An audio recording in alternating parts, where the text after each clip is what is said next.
Olá, hoje vamos falar sobre interferência. Interferência é o que acontece quando duas ondas coerentes se superpõem. E o que isso significa, duas ondas coerentes, a gente vai aprender nessa aula também, além de que o que acontece quando duas ondas desse tipo se superpõem. Para começar, vamos lembrar problema da física do século XVIII, XVII e XVIII, que foi que os físicos se perguntavam se se luz é uma onda ou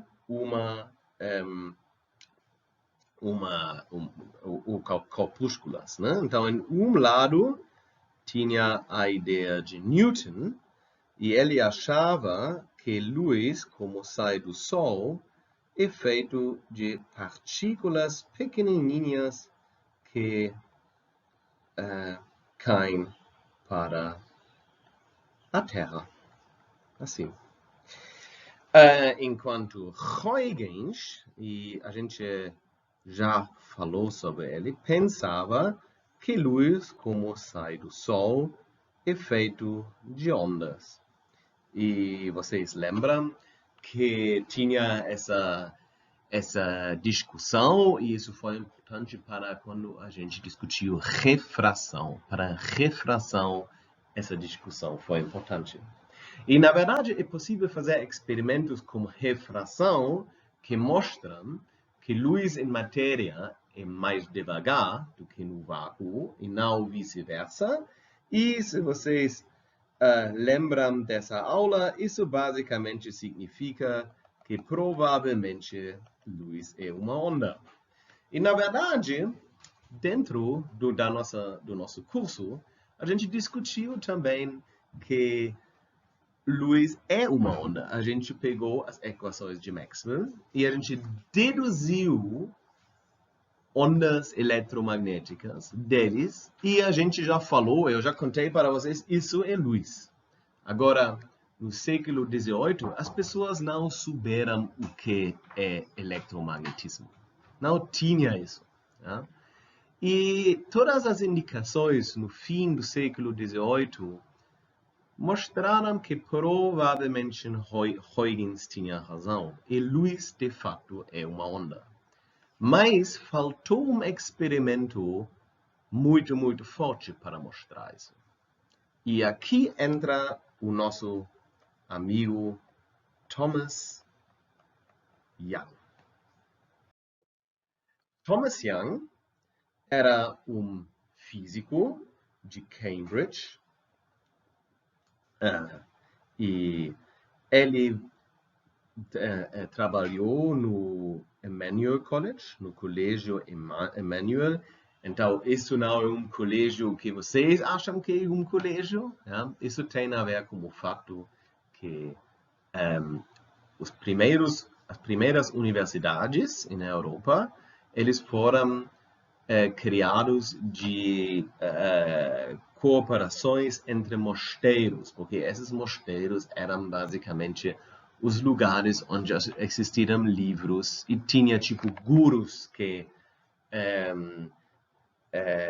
davam aulas referentes à filosofia de Platão e dessas coisas. E desses colégios, que era originalmente mosteiro, é o Emmanuel College. E a coisa mais característica é que cada colégio tem alguma coisa meio encantada lá em Cambridge, né? Tipo Harry Potter. Mas uma das coisas para que o Emmanuel College é mais famoso é o largo que ele tem. Ele tem largo e o colégio tem uma grande tradição em biologia e por causa disso eles têm patos do mundo inteiro na área do colégio, patos diferentes. E quando você senta aqui ou aqui com os seus amigos bebendo uma cerveja, esses patos passam lá e dizem oi. Agora, Thomas Young, ele observou os patos. E quando ele observou patos que nadar lado ao lado, ele observou esses padrões que vocês conseguem ver aqui. São linhas nodais de interferência e vocês vão aprender o que isso significa. E ele observou isso e ele sabia que existe algum fenômeno aqui que dá para estudar. Então vamos agora fazer um pequeno experimento. Vamos imaginar que a gente tem duas fontes, fonte 1 e fonte 2, que criam ondas do mesmo comprimento de onda, ok? E a distância entre as duas fontes seria d. E lambda seria o comprimento de onda, né? Então, vamos criar as ondas aqui. Vamos dizer que aqui a gente tem uma onda. Mais uma onda.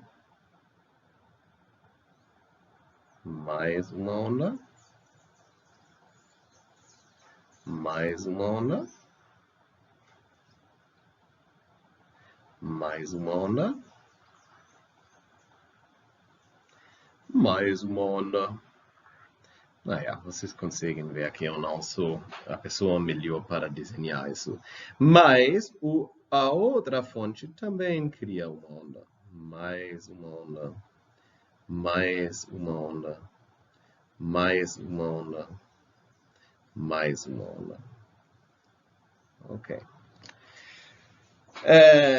Então, nesse caso, conseguimos imediatamente ver que isso aqui, essa distância tem que ser lambda, né? O nosso comprimento de onda. E vamos dizer agora que cada linha vermelha representa um ponto onde a amplitude vai para cima.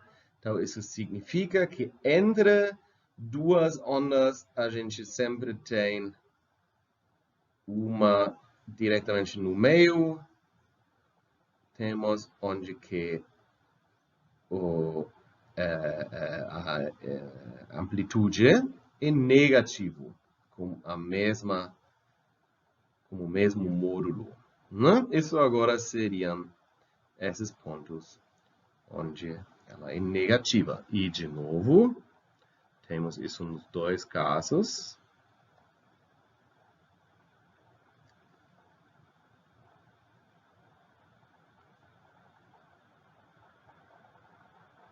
Assim.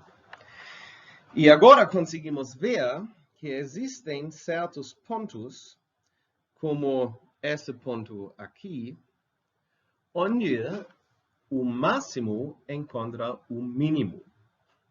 Igual aqui, igual aqui, igual em muitos outros lugares. Ok. Aqui, aqui, aqui, né? Então, o que a gente tem é aqui uma linha, e nessa linha, sempre a intensidade deve se cancelar. O máximo da onda encontra o mínimo da onda, mas se a onda só encontra a metade negativa, e assim sempre vai se cancelar. Tá? Então, aqui temos isso também, né? Zac, zac, zac, zac, zac.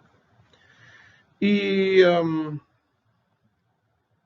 assim temos mais dessas linhas, né? Assim.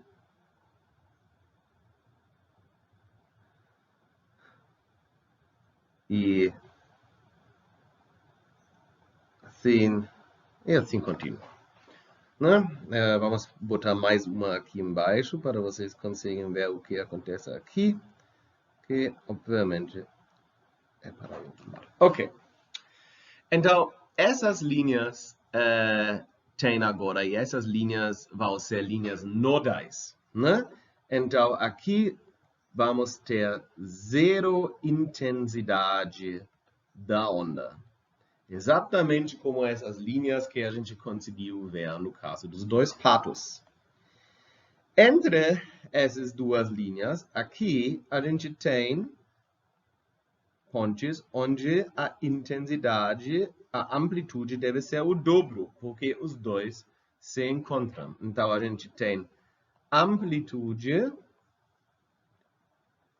2 vezes E0, se E0 é a amplitude das nossas fontes, né? E isso significa como a intensidade é proporcional a E quadrada, que a intensidade é 4 vezes intensidade zero.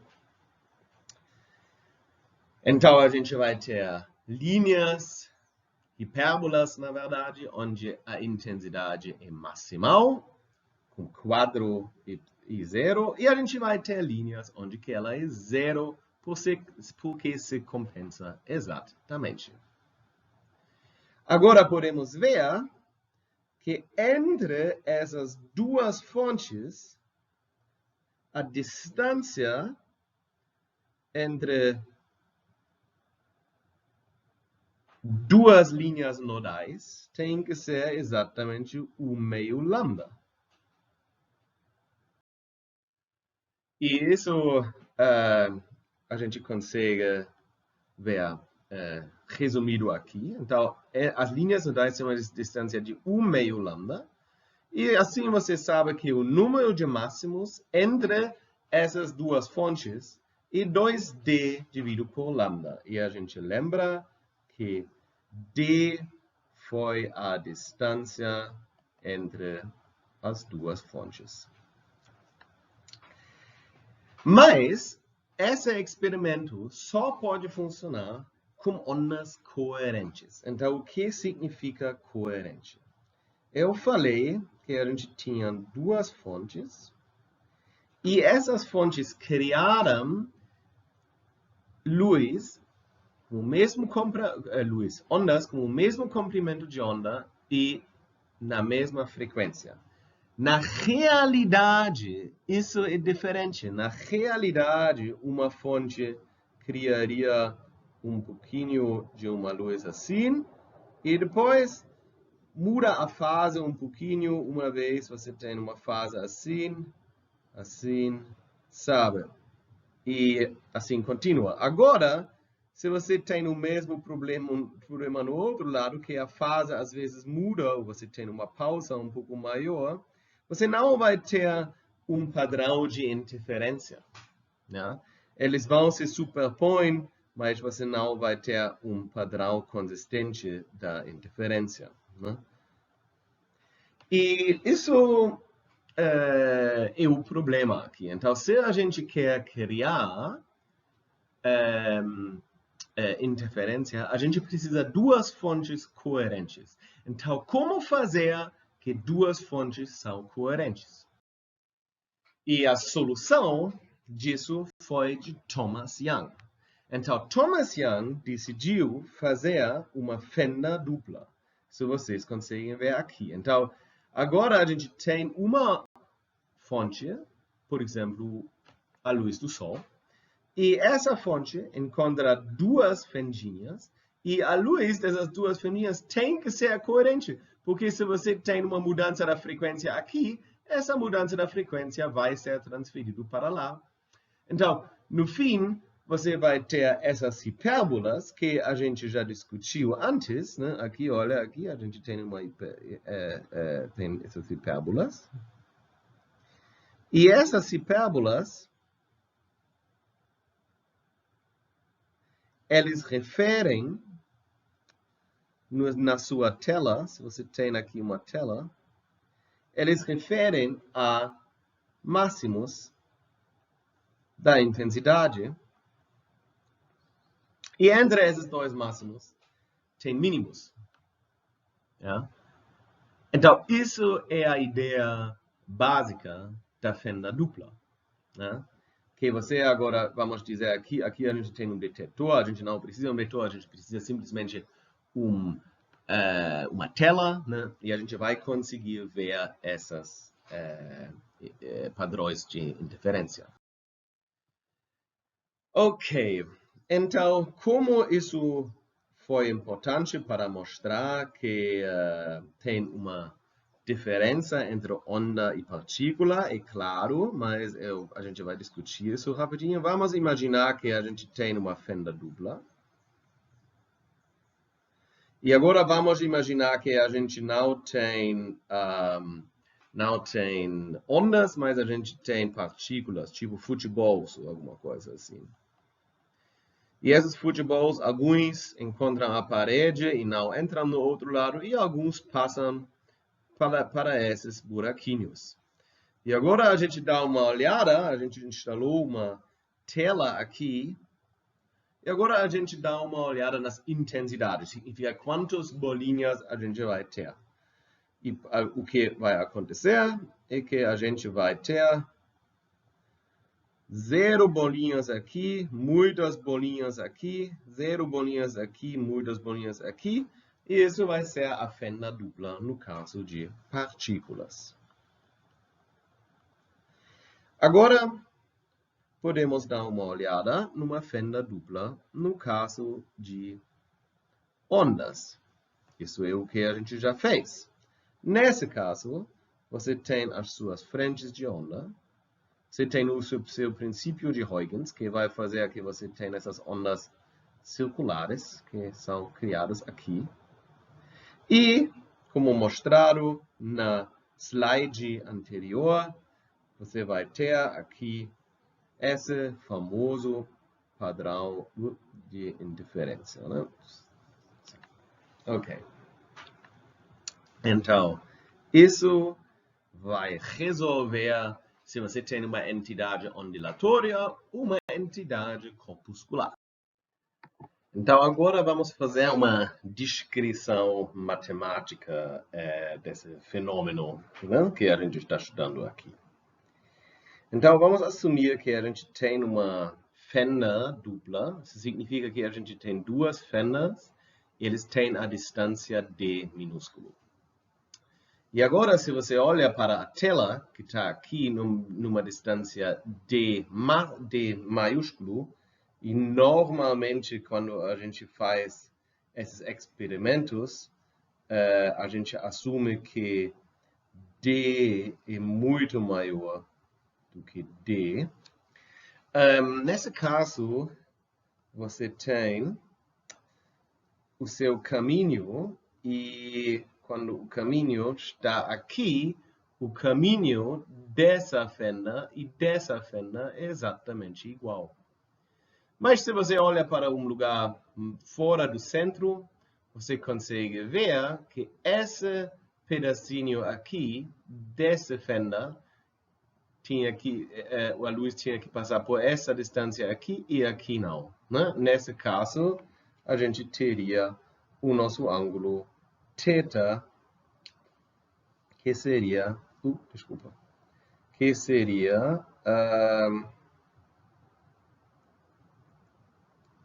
esse ângulo aqui. Que obviamente é o mesmo ângulo, né, como esse ângulo aqui. Então, quando a distância é muito, muito grande, a gente pode assumir que esse raio e esse raio são em paralelo. E isso é a situação normal. Em quase todos os experimentos que vocês fazem no laboratório, isso é o caso. Ok, a tangente de θ tem que ser y dividido por d, sendo isso aqui d, né? Isso é bem simples, porque θ, obviamente, também é esse ângulo aqui, né? Então, isso aqui é claro. Agora, se essa distância é muito, muito grande, a gente sabe que o tangente, θ vai ser um ângulo muito pequeno, e para ângulos muito pequenos, a tangente é igual ao seno, e o seno para ângulos muito pequenos é exatamente igual a θ. E agora sabemos que esse caminho aqui, que seria D vezes seno θ, deve ser um múltiplo do nosso lambda para ter interferência construtiva. Por causa disso, isso aqui é a nossa condição. Mas, como a gente sabe que seno θ é igual à mesma coisa como y dividido por d, a gente chega nessa condição aqui para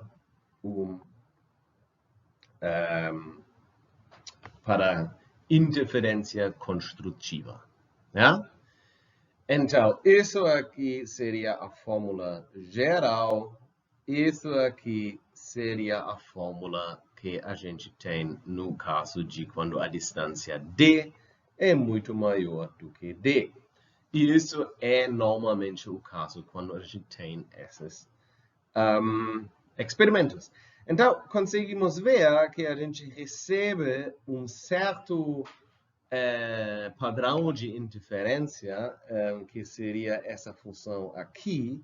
E agora podemos nos perguntar qual é exatamente essa estrutura.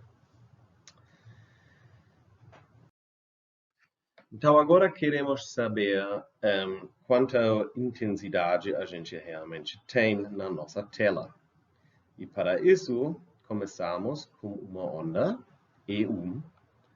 Num certo ponto, na nossa tela, vai ter uma amplitude vezes um cosseno de ômega t. Com uma notação que a gente sempre tem. Agora, vai ter uma segunda onda, porque a gente tem interferência, com a mesma amplitude E0, vezes cosseno ômega t, mais delta.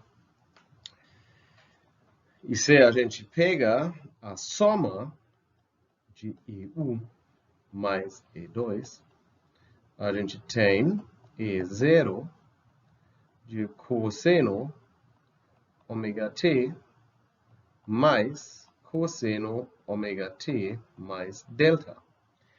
E se a gente resolve isso precisa de um pouco de trigonometria. A gente vai ver que essa função tem um termo cosseno delta meio.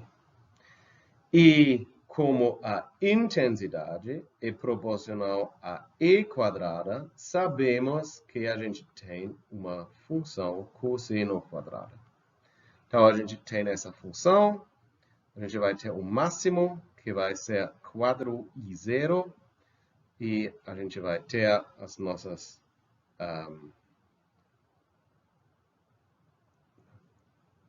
isso vai ser o nosso padrão de interferência. Né? Ok. Como é isso agora na prática? Na prática, se a gente pega um laser é extremamente bom para fazer experimentos de interferência, e a gente bota ele numa fenda dupla, a gente recebe algo desse tipo aqui. Então, vocês conseguem ver aqui os máximos e os mínimos entre os dois. Talvez vocês consigam ver um pouco mais coisas na estrutura. A gente vai entender um padrão de interferência desse tipo bem melhor nas próximas aulas. Mas acho que a estrutura aqui está bem claro. Interferência, em geral, é um fenômeno bem onipresente. Em todos os casos, quando você tem ondas, como aqui no show de Metallica, ondas de som que saem dessas caixas aqui em cima, você vai ter efeitos de interferência. Por causa disso, tem engenheiros de som que tentam fazer uma situação em qual você tem pouca interferência por causa da estrutura do seu lugar e onde botar as caixas, né? Para todo mundo ter a mesma experiência do som. Ok, e com isso a gente termina essa aula e até a próxima.